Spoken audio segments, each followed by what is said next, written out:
Seja bem-vindo ao Seminário de Teologia e Vida Cristã Palavra da Vida. Você está em mais um curso de teologia cuja proposta é fazer alargar o seu conhecimento na área teológica, um curso descomplicado, contextualizado, provocativo, reflexivo e que faça sentido para a nossa vida cotidiana, porque entendemos que não só a construção conceitual da teologia, respeitando as correntes da teologia construída nesses quase 2000 anos, mas isso só não é suficiente. Nós pretendemos que a partir do entendimento bíblico, dos conceitos esclarecidos, nós possamos reproduzir isso em uma espiritualidade no nosso cotidiano e nas relações. Seja bem-vindo a mais uma aula do curso de teologia do Seminário de Teologia. Bom, hoje a gente vai estudar o Evangelho segundo Lucas, né? Então peço que vocês abram aí a Bíblia, né? No Evangelho segundo Lucas.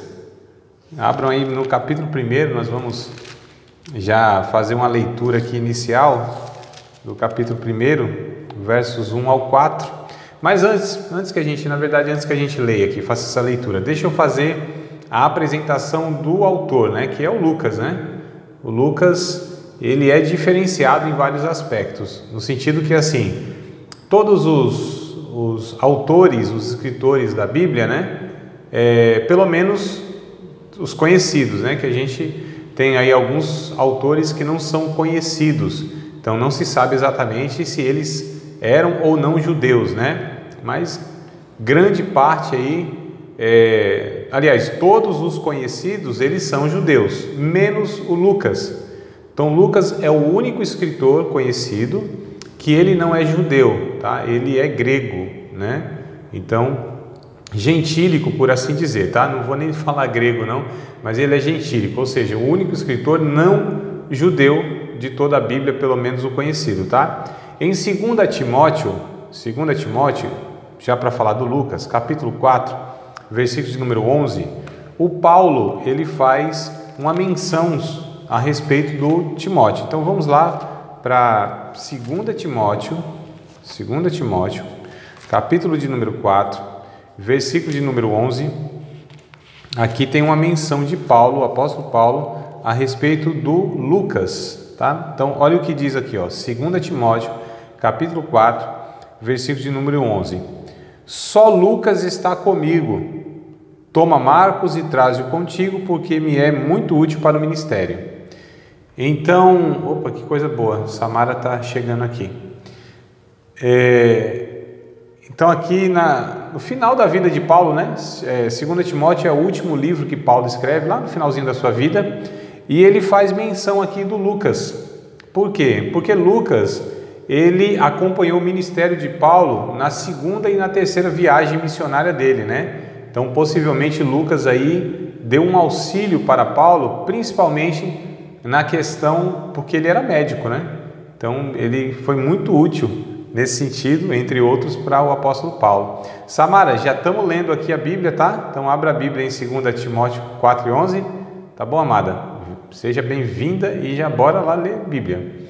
Então falando aqui do Lucas, né? Que Paulo faz a menção dele lá em 2 Timóteo, capítulo 4, verso 11. Então ele falou, ó, só Lucas está comigo, né? Então o Lucas, ele participa do ministério de Paulo na segunda e na terceira viagem. A gente sabe muito bem que Lucas está com ele. Colossenses, outro texto de Paulo mencionando Lucas. Aqui tem uma informação a mais, né? Colossenses, capítulo de número 4, versículo de número 14. Então, Colossenses 4 e 14. Bora lá. Acho que o Varão está vindo ali também. O Valdir, ó, chegando aí, que maravilha. Hein, Varão? Isso, sente aí na cadeira da janelinha do bonde andando, e a gente vai em Colossenses capítulo 4, verso de número 14, tá? Ainda Paulo fazendo menção do Lucas, né? 4:14. Saúda-vos Lucas, o médico amado, e Demas. Então Paulo fazendo menção de alguns cooperadores dele, entre eles fala de Lucas. Olha o detalhe, o médico amado. Então, por aqui, por esse texto, a gente sabe que Lucas era um médico, né? Não era comum, amados, a gente não tinha tantos médicos naquela época como hoje se tem, por exemplo. Então assim, Lucas era uma pessoa distinta, tá? Uma pessoa de fato diferenciada, né? Na sua ocupação entre os outros também. Então Lucas, o médico amado, tá? Filemão, vocês sabem onde fica Filemão? Olha que é um livrinho que nem todo mundo sabe onde fica, hein? Então Filemão não tem capítulo, né? Então a gente vai para o versículo 24. Filemão, versículo de número 24. A gente vai ver também uma outra menção, a terceira menção a respeito do Lucas, né? Queridos, Filemão, ele fica, é um livrinho, né, de, como eu disse, não tem capítulo, assim, capítulo único, né, que a gente fala, né? E ele vai ficar aqui antes de Hebreus, não é isso? Vamos ver se a gente acerta aqui, ó. Antes de Hebreus, tá? Então, depois de Tito e antes de Hebreus, né? Entre Tito e Hebreus fica o Filemão. Tem 25 versículos apenas, tá? Bem pequenininho, um livro do Novo Testamento que Paulo escreve também. E aqui, ó, no penúltimo versículo, ele cita novamente o Lucas aqui, ó. Marcos, Aristarcos, Demas e Lucas, meus cooperadores. Então Paulo cita, né, novamente Lucas, dá uma informação lá em Colossenses que ele era um médico, né? Lá em Timóteo que era quem estava com ele até o final do ministério, e aqui em Filemão diz que Lucas era um dos seus cooperadores, né, dentre outros também. Então só para a gente saber aqui quem é esse autor, quem é o Lucas, né, o evangelista Lucas, tá bom? Então o autor aqui, como a gente falou, ele mesmo, é o Lucas, né?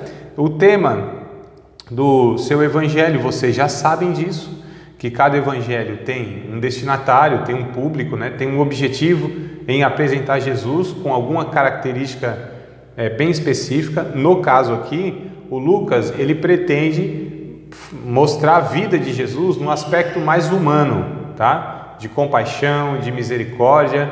A gente vai ver aqui durante a nossa aula, né? Então, ele fala de Jesus como o Salvador, mas o Salvador é divino, humano. Então, daqui a pouco a gente vai enfatizar mais isso aí, tá? A data que é escrito esse livro, né, esse evangelho, ele escreve depois de Marcos e Mateus, mas logo depois, não é tão distante não, tá? Lá no 60, 63 depois de Cristo, aproximadamente essa data. 60 a 63 depois de Cristo é o que ele escreve, tá? Então, com essas informações, eu quero ler o Lucas agora, o Evangelho aqui no capítulo 1, versículo de número 1 ao versículo de número 4. Aí a gente vai fazer essa leitura aqui que eu acho interessante, porque o próprio Lucas, ele vai apresentar, né? Ele vai falar os motivos por que ele escreve, para quem ele escreve, qual é a intenção dele, né? Lucas, como eu disse, ele era médico. Por ser médico, amados, ele era uma pessoa instruída, era uma pessoa que tinha, né, uma cultura elevada. Por exemplo, se a gente comparar o João, que era um pescador, né, Pedro, que era um pescador, enfim, pessoas mais simples no sentido de instrução, tá? Então o Lucas, ele de fato tem aí uma cultura, né, mais elevada. Deixa eu só coisar aqui, porque tem um aluno que ele quer entrar aqui de qualquer jeito. Vamos lá, Valdir. Tô aqui adicionando você, meu amado. Coisa boa. O pessoal aqui quer encher a classe de câmera, né? Vamos lá. E aí se conecta aí. Vamos ver. Eu só vou, acho que colocar no mudo aqui para não fazer eco, né?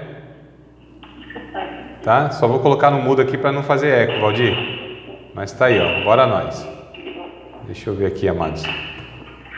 Porque senão vai dar microfonia. Deixa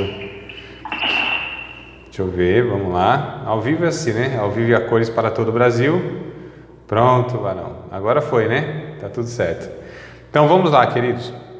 Capítulo 1 de Lucas, verso 1 ao verso 4, ó.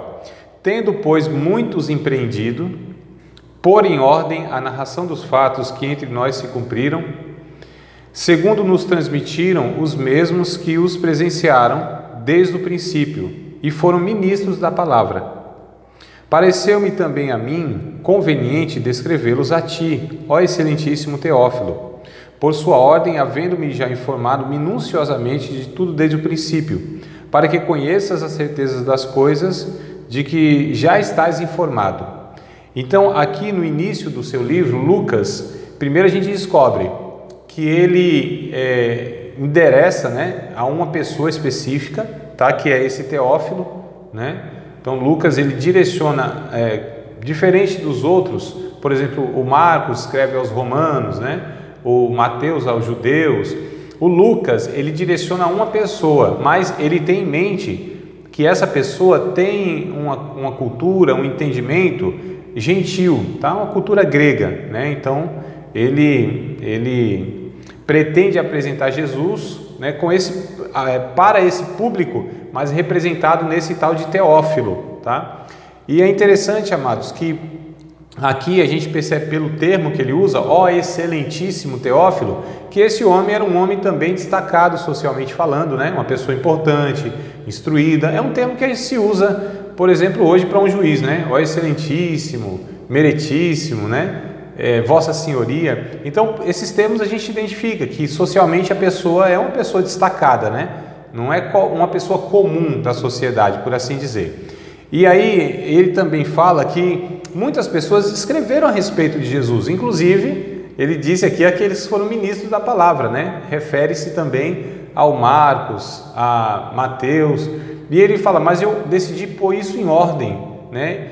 Pesquisar. Então o Lucas ele diz que a fé dele, né, e a fé que ele quer apresentar para no caso os gentios ou o próprio Teófilo, é baseado em fatos verídicos, históricos, e ele fez uma pesquisa, inclusive ele entrevistou, por assim dizer, várias pessoas que foram testemunhas oculares de Jesus.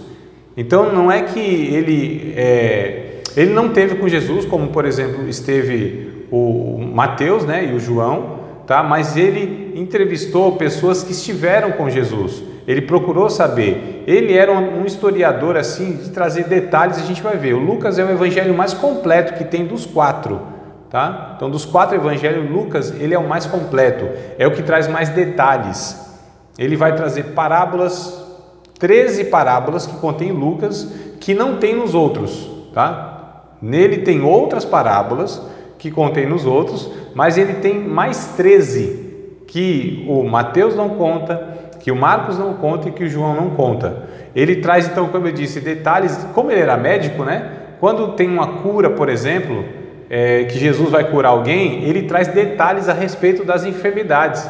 A mulher lá que tinha 12 anos, que tinha um fluxo de sangue, né? O outro lá que andava encurvado, ele traz os detalhes porque ele é médico. Então, olha só que coisa interessante, é um médico narrando os milagres de cura, né? Não é uma pessoa assim, sem conhecimento, sem estrutura nenhuma. Ele é um médico e ele reconhece os milagres de cura feitos por Jesus.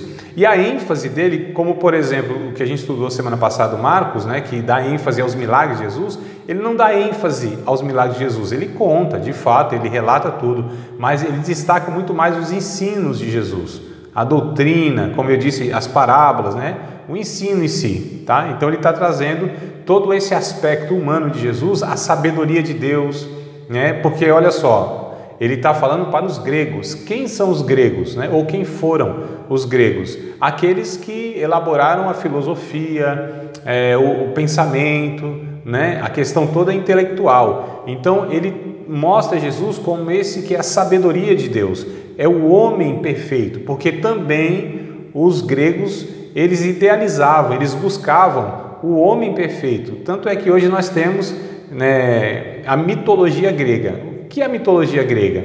É uma invenção, é uma imaginação de semideuses, né? São homens, mas que são homens que têm poderes especiais, que são diferenciados, né? Então assim, não é nem Deus, mas não são homens comuns, né? Os semideuses. É tudo mitologia, claro que isso é quase que um folclore nosso, né? Tem essas histórias inventadas, mas só para entender que o grego ele sempre buscava essa questão do homem perfeito. perfeito no físico, perfeito na intelectualidade, perfeito no espírito, né? Eles ansiavam por isso, então eles criavam todos esses semideuses, enfim, essa mitologia grega, né? Quando a gente vai para a arte dos gregos, a gente vê aquelas esculturas, aqueles homens, né, todos esculpidos, né? Você já deve ter visto, não estou falando da Grécia, né? Estou falando que a gente vê na arte, na televisão, nos filmes e tudo mais, né, nos livros de história, aquelas esculturas dos homens gregos, né? Tanto é que quando tem um homem muito bonito, né, as mulheres dizem assim, isso aqui é um deus grego, né? Não tem essa fala? Porque essa é a questão, né? Aqueles homens bonitos, um rosto quase que feminino, né? Traços delicados, homens fortes, aquela coisa toda. Enfim, o que eu quero dizer é que essa era a mentalidade dos gregos, tá? Então é por isso que Lucas, ele enfatiza, ó, Jesus é esse homem perfeito que vocês tanto buscam na vida e na história de vocês. Ele é o homem que é a sabedoria de Deus, ele detém todo o intelecto, toda a sabedoria, ele também detém todo o poder, né? Então é o homem completo, é o homem perfeito, é o homem puro, que não teve pecado. Então assim, o Lucas destaca todos esses aspectos de Jesus, mas embora ele fosse Deus, isso é interessante, ele é homem, né? E aí a gente vai ver que quando ele vai trazer a genealogia de Jesus, que é aquela árvore genealógica, né? Lembram que Mateus, ele fala que Jesus é descendente de Davi, de Abraão. Então, ó, escreve para os judeus, o Abraão é importantíssimo, né, nessa história. Só que quando o Lucas vai trazer a genealogia de Jesus, ele vai até o Adão. Então, ó, foi lá mesmo no começo, no princípio, para mostrar, ele embora seja perfeito, poderoso, sem pecado, a sabedoria de Deus, né? Ele é humano, ele descendeu de Adão, para mostrar inclusive também que Jesus, ele não só veio para os judeus, ele veio para salvar a humanidade. Embora ele vai mostrando aqui o ministério de Jesus, né, para os judeus, mas ele destaca principalmente que Jesus ele veio para os pobres, para os pecadores, para os publicanos, né, os gentios, né, os samaritanos, as mulheres imorais, os pecadores em si, né? Eu acredito que a gente dá para destacar o Lucas 19:10, Lucas capítulo 19 e verso 10, que inclusive foi o encontro de Jesus com o chefe dos publicanos, que foi o Zaqueu. Então olha só, né? Publicano aqui, a gente já sabe por outros estudos nossos que era assim, para os judeus eram os pecadores distintos, traidores e tudo mais. Então capítulo 19 de Lucas, verso 10, está escrito que ele veio buscar e salvar o que se havia perdido, né? Então eu acho que esse versículo, esse texto é o texto chave de todo o evangelho. Jesus veio buscar e salvar o que se havia perdido, ou seja, todos os pecadores, tá? A ênfase, né, no ministério lá na parte da Galileia. A gente precisa lembrar, amados, que a Galileia era uma mistura. A Galileia era tipo São Paulo, assim, ó. Tem gente de todo mundo, literalmente, né? De todas as nações. E o Lucas, ele vai trazer esse termo, inclusive, que é a Galileia das nações. Não sei se eu acho aqui para mostrar para vocês, mas vai falar esse termo, né? A Galileia das nações. Porque a Galileia era uma parte lá de Israel que era marítima, né? Então muitos barcos chegavam de várias nações e ali você tinha de fato muitas nações reunidas, né? Então é isso aí, a Galileia das nações. Inclusive ele é chamado de o Galileu, né? Jesus de Nazaré, o Galileu. Então ele nasce em Belém, se cria em Nazaré, né? Mora na verdade em Cafarnaum. Então Jesus, ele aí na sua vida, na trajetória da sua vida, ele teve essas suas andanças aí, mas o contato dele ali na Galileia é destacado por Lucas, porque ele ministra, né? Ele prega, ele vai até os gentios, a todos os homens, é o que Lucas fala que Jesus veio salvar, buscar e salvar o que se havia perdido. Então vamos lá, a partir disso, como eu disse, o público-alvo então são os gregos, né? O Teófilo, eu esqueci de falar, né? Porque assim, o Evangelho segundo Lucas é o primeiro de dois livros, né? Então Lucas escreve dois livros endereçados a uma mesma pessoa. É o Evangelho de Lucas e o Atos dos Apóstolos, tá? Quando a gente lê lá Atos capítulo 1, por exemplo, capítulo 1, verso 1 de Atos. Bora lá só para a gente conferir, né? Embora a gente vai estudar Atos daqui umas 2 semanas aí, se Deus quiser, a gente já vai adiantando aqui, ó. Então, Atos capítulo 1 e verso 1, diz assim: fiz o primeiro tratado, ó Teófilo. Ó, tá vendo? Ele se refere à mesma pessoa. Qual é esse primeiro tratado que ele fala? É o primeiro livro que ele escreve, que é o Lucas, o Evangelho segundo Lucas, né? Então ele diz aqui, ó: fiz o primeiro tratado, ó Teófilo, acerca de tudo que Jesus começou não só a fazer, mas a ensinar. Então olha como ele começa o Atos dos Apóstolos, falando para a mesma pessoa, que é o Teófilo, e referindo-se inclusive ao Evangelho que ele já escreveu, né? Então é interessante que o Lucas, o autor, ele escreve esses 2 livros para suprir uma necessidade, na verdade, da igreja gentílica. Não é a igreja com os membros judeus, né? Mas a igreja gentílica. Então, o que ele escreve? A respeito de Jesus, que ele começou a fazer, a ensinar, sua obra, ministério e natureza. Esse é o Lucas. E aí ele escreve Atos, que ele fala sobre a história da igreja. Então, para a igreja gentílica, ele escreve a respeito de Jesus e a respeito da sua igreja, que é o livro histórico, né? Ele faz isso aí como um relato completo desde o começo do cristianismo, né? Então, ele escreve em 2 partes aí: o nascimento, vida, ministério, morte, ressurreição e ascensão de Jesus, tá? Eu até coloquei algumas coisas aqui, mas acho isso aqui completa. E esse derramamento do Espírito Santo, né, em Jerusalém, o desenvolvimento da igreja primitiva, que é o Atos, tá? Então, esse autor que ele escreve esses 2 importantíssimos livros, né? O propósito desse evangelho aqui de Lucas é proporcionar, no caso, aos gentios, né, um registro completo e exato. Isso que é interessante aqui, minuciosamente. Ó, se a gente voltar para o Lucas capítulo 1, que a gente leu no verso 3, capítulo 1 de Lucas, verso 3, bora lá enquanto vocês conferem na Bíblia, eu tomo água aqui que está secando a goela. Lucas 1 e 3, ó, o que ele fala? Pareceu-me também a mim conveniente descrevê-los a ti, ó excelentíssimo Teófilo, por sua ordem, né? Ou seja, ele escreve de fato sequencialmente, cronologicamente, as coisas que vão acontecendo, né, na sua ordem. E ele diz assim: havendo-me já informado minuciosamente de tudo desde o princípio. Então ele fala que ele de fato foi um investigador, ele foi um historiador, ele procurou saber os detalhes da vida toda de Jesus, do ministério de Jesus.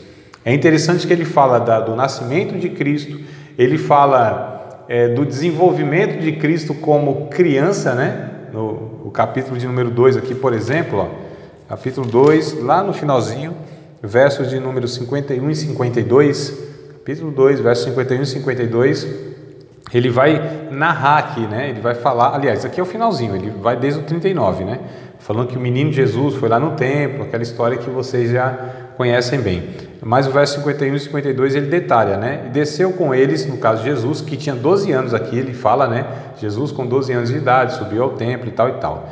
Desceu com eles, ou seja, com seus pais, foi para Nazaré e era-lhe sujeito. E sua mãe guardava no coração todas essas coisas. E crescia Jesus em sabedoria, em estatura, em graça para com Deus e para com os homens. Então ele detalha que mostra a humanidade da vida de Jesus, ó. Jesus ia se desenvolvendo como qualquer criança, como qualquer ser humano, né? Normal. Crescia em sabedoria, intelectualmente, a inteligência. Jesus ia se desenvolvendo como um ser humano que vai se desenvolvendo, né? Na capacidade, no conhecimento, então em sabedoria. Em estatura, fisicamente, Jesus ia crescendo como qualquer menino. Então, aos 12 anos de idade, ele tinha estatura, tinha a estrutura física de qualquer menino de 12 anos judeu, né? Com graça para com Deus e para com os homens. Essa expressão eu acho interessante, porque o Lucas está mostrando aqui, ó, Jesus, ele também foi se desenvolvendo na maturidade espiritual, ou seja, graça para com Deus, né? O autor dos Hebreus vai dizer isso também. O autor dos Hebreus vai dizer, ele como filho, ele foi aprendendo pela obediência.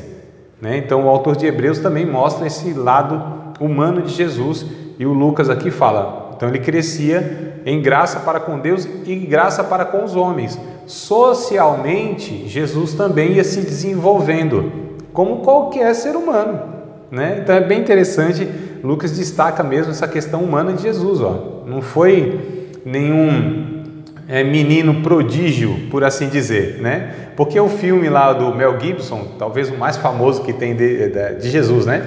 Aquele Mel Gibson lá, a crucificação de Cristo, esqueci esse mesmo, né? O título, né? Crucificação de Cristo, a paixão de Cristo, paixão de Cristo. E ele mostrou no filme, eu me lembro lá, não sei se vocês assistiram, Jesus era menino. Aí um passarinho lá, sei lá, o passarinho bateu numa árvore, lá caiu meio morto, ou morreu, né? Meio morto não, né? Porque ou morre ou não morre, né? Meio morto não sei se existe, apesar que a Bíblia tem esse termo aí, meio morto.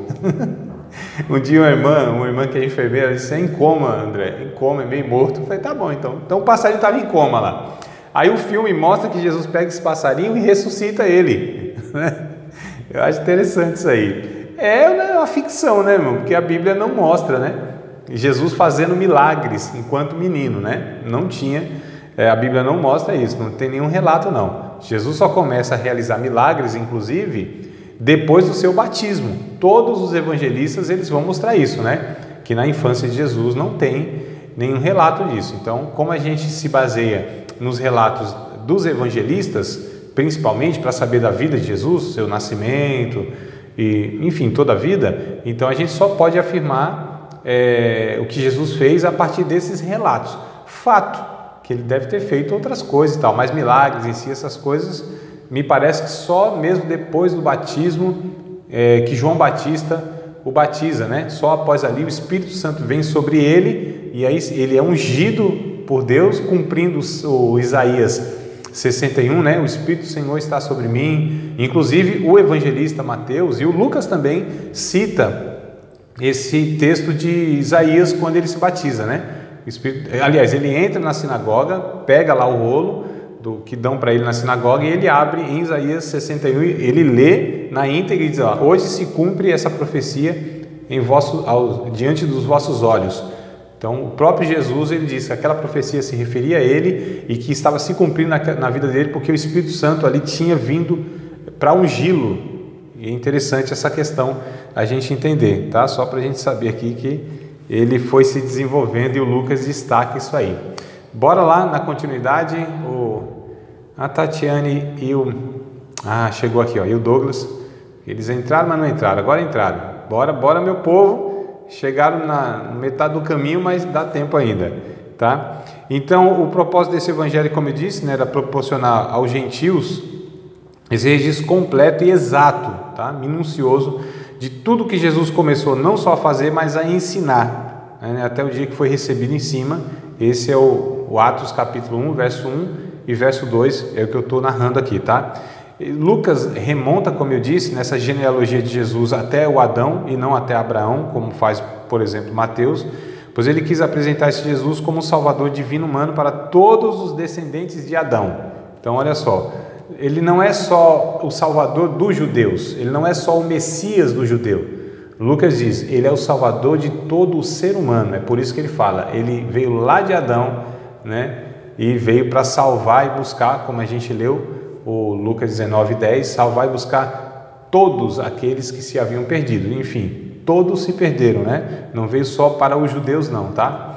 Vamos na continuidade aqui, amados, para a gente entender aqui esses milagres, né? Que ocupam o lugar de destaque no registro de Lucas, sobre esse ministério de Jesus lá na Galileia, né? O enfoque principal consiste nos ensinos, né?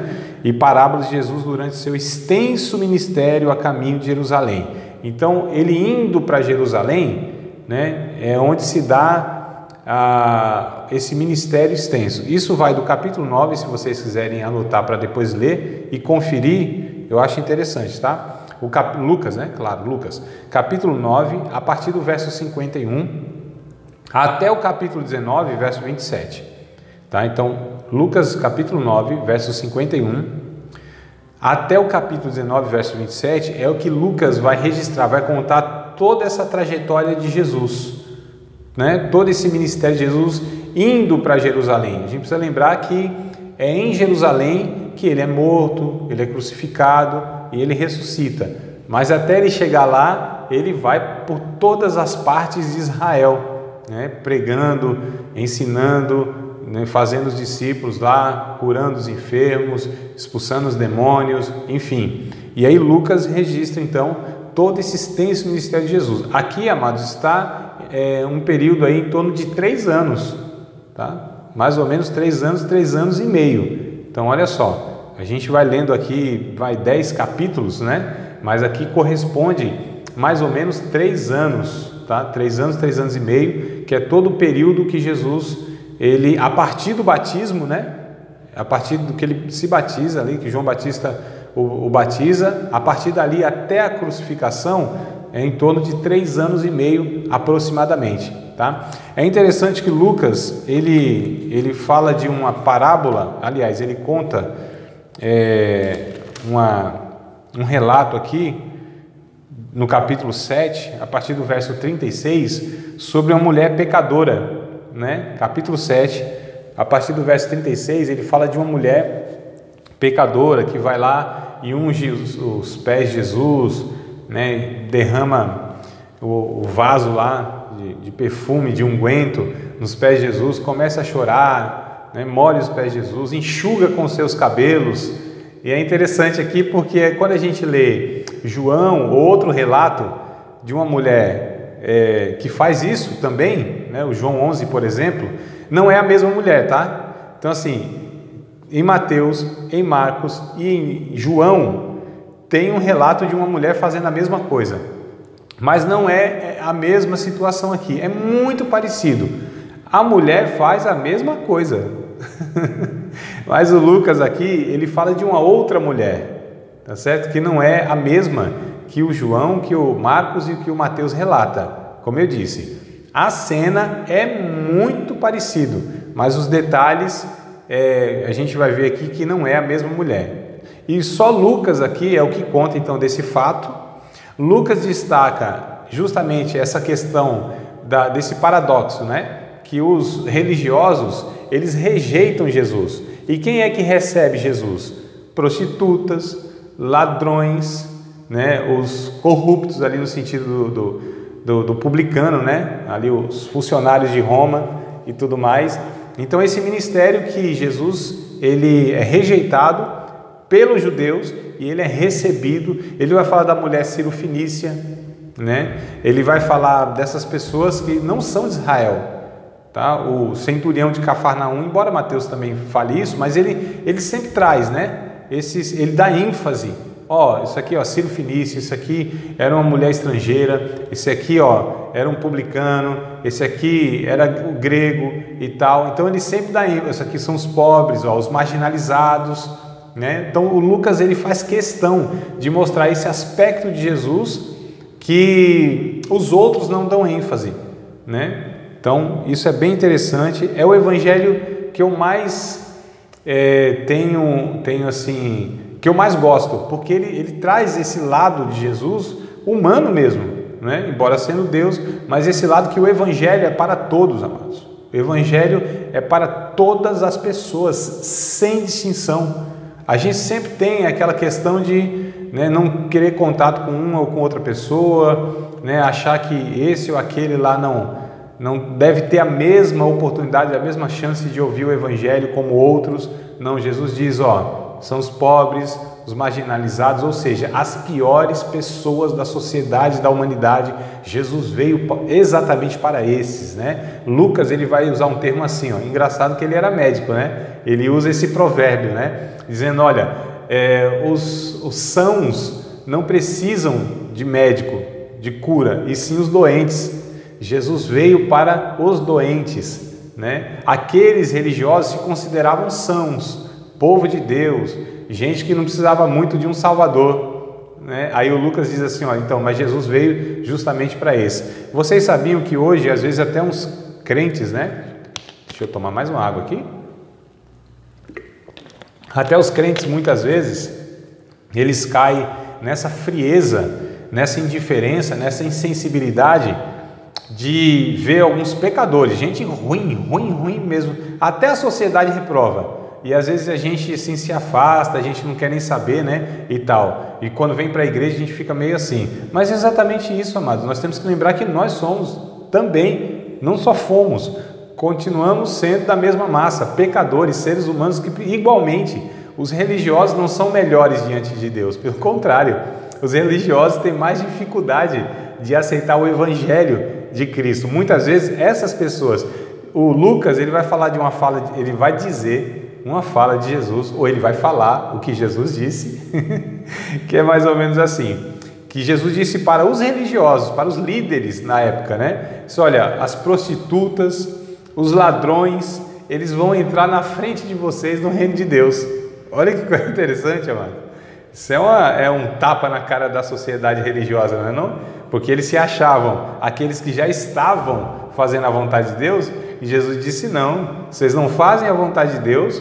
E tem mais uma coisa, essas pessoas aqui, ó, que vocês dizem que são filhos do diabo, né, gente leproso, ladrão, prostituta, pessoas que vocês desprezam, essas pessoas que estão aceitando o meu evangelho, né, a minha proposta de salvação.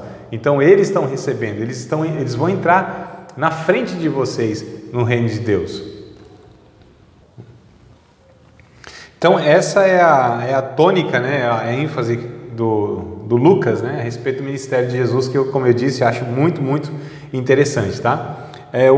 Esse alcance universal, né, do evangelho, que Jesus veio para salvar a todos, judeus e gentios, igualmente, esse é o ponto, né, porque, como eu disse, os judeus, eles pensavam que eles eram os privilegiados, de alguma maneira era no sentido porque Deus em toda a história foi enviando os profetas, foi se revelando aos judeus, né? Não fez isso com o resto do mundo, como fez com os judeus, né? De outras formas, Deus foi se revelando pela natureza, pela cultura, mas não como os judeus. Os judeus, eles tiveram privilégio mesmo, né? Desde de Abraão, melhor dizendo, onde Deus foi se revelando, foi se mostrando, né? Através dos profetas, as aparições, enviando, né, como eu disse, os profetas em si, mas Moisés, aqueles que representavam Deus. Então, Deus foi se apresentando para os judeus, deu para eles os privilégios nesse sentido. Mas eles não eram privilegiados para a salvação. Para a salvação, todos igualmente precisavam da mesma coisa. Inclusive, Antigo Testamento e Novo Testamento, a salvação não se dá de forma diferente. A salvação se dá por causa da graça de Deus, eu estou falando de Antigo Testamento também, tá? Por causa da graça de Deus. Então, a graça de Deus é a causadora, é o motivo, é a causa da salvação do ser humano. A graça de Deus era necessário, a fé em Cristo Jesus. Aí talvez você pergunte assim, André, mas calma aí, se Jesus só veio no Novo Testamento ali, como que as pessoas iam crer em Jesus lá atrás, né? Lá no Antigo Testamento? Porque Jesus já foi profetizado, já foi anunciado desde Gênesis, capítulo 3, verso 15. Então, desde Gênesis, capítulo 3, verso 15, que é o começo do mundo, da Bíblia, o começo ali da história da humanidade, né? Quando o homem e a mulher eles pecam, o próprio Deus aparece a eles, né? Ao casal e à serpente, no caso, que representava Satanás, e ele diz isso, né? Olha, da semente da mulher eu farei surgir um que pisará a cabeça da serpente. Deus estava se referindo a Jesus que viria e salvaria a humanidade, destruindo esse império do maligno, né, do pecado e tudo mais. Então, na verdade, os profetas, Moisés, como eu disse, e tantos outros profetas, eles falavam do Messias, aqueles que viriam, o descendente de Davi, né, a raiz de Davi, a raiz da tribo de Judá, enfim. Então, assim, todo o Antigo Testamento foi pregado Jesus de alguma forma. Quando a gente lê Jó, e Jó, como a gente já estudou, está lá no comecinho da história humana, lá em contemporâneo de Abraão, né? Jó, ele disse, eu sei em quem eu tenho crido, né? Eu sei que o meu Redentor, ele vai se levantar sobre a terra, né? Então, eles já tinham a promessa de Jesus, do Messias, tá certo? E aí, em relação à salvação, todos igualmente precisariam aceitar o Messias, né? A salvação sempre foi por causa da graça, por meio da fé no sangue de Jesus, ou no sacrifício de Cristo. Quando a gente lê Hebreus capítulo 11, me parece que é verso 38, se não me falha a memória, vou até conferir aqui com vocês, para mostrar como que esses antigos, eles morriam, né? No sentido da salvação, como que eles professavam a fé deles, tá? É verso 13, tá? Hebreus 11, versículo de número 13. Eu acho bem interessante isso aqui para a gente entender. Porque as pessoas pensam assim: o Antigo Testamento, a salvação era por causa da obediência aos mandamentos, tinha que obedecer. Mas aí quem é que se salvar, amados? É impossível. Quem é que conseguia obedecer todos os mandamentos de Deus para diante de Deus ser justo? Ninguém. Então a salvação nunca foi pela guarda da lei. A salvação nunca foi por obediência. A salvação nunca se deu porque eles realizavam as obras de Deus, não é? Então sempre foi a salvação pela via da fé, ou seja, de crer que Cristo viria e morreria em lugar de todos eles. Hebreus 11 e verso 13 diz assim, todos estes, referindo-se aos heróis da fé, né? Todos estes morreram na fé, sem terem recebido as promessas, mas vendo-as de longe, crendo nelas e abraçando-as, confessaram que eram estrangeiros e peregrinos na terra. Então olha só, aqui está falando do Adão, de Abel, de Enoque, de Noé, enfim, de todos os patriarcas, né? De todos os antigos, e eles morreram na fé, não vendo a promessa, mas crendo nelas. Então assim, quais eram as obras que eles deveriam fazer? Jesus diz em João, vamos lá para o Evangelho de João, só para a gente entender, e ele fala isso para os religiosos, tá? João, eu acho que é o capítulo 7, deixa eu ver aqui, eu não anotei nesse versículo, mas me veio na memória agora. João no capítulo 7, e não é 7 não, mas vamos ver se a gente acha aqui, onde Jesus, ele diz para os religiosos, porque os religiosos disseram assim, não, a gente é filho de Abraão. É o capítulo 6, tá? Capítulo 6, verso de número 28 e 29, tá? 28 e 29. Porque os religiosos estavam questionando, nós somos filhos de Abraão, a gente faz as obras de Deus. Aí Jesus disse, vocês fazem a obra de Deus? Então vamos lá, o que é a obra de Deus? Amados, vamos pensar aqui, quando a gente fala assim, eu estou fazendo a obra de Deus, né? A gente não tem essa conversa? Estou fazendo a obra de Deus, irmão, você tem que fazer a obra de Deus. Tá, aí a Bíblia vai dizer, o que é fazer a obra de Deus? João 6, 28 e 29. Disseram-lhe, pois, os religiosos, né? Que faremos para executarmos as obras de Deus? Jesus respondeu e disse-lhes, a obra de Deus é esta, que creiais naquele que ele enviou. É isso aqui, amados. Olha só. O que é a obra de Deus? É que vocês creiam em quem Deus enviou. No caso, o próprio Jesus, né? Então, é interessante quando a gente vê aqui que a obra que a gente pode realizar, né, para a salvação é crer em Cristo. Mas não há uma obra de mérito. É só de uma obediência pela fé na providência de Deus, que é o Cristo. Tu quer falar, Valdir? Quer falar? Diga, meu irmão. Abre o microfone aí que está fechado. Pode falar. Então, tá me ouvindo aí, mano? Tô, tá. Alto e bom som. Então quer dizer que eu não preciso ir pro monte no dia de chuva para fazer a obra em casa.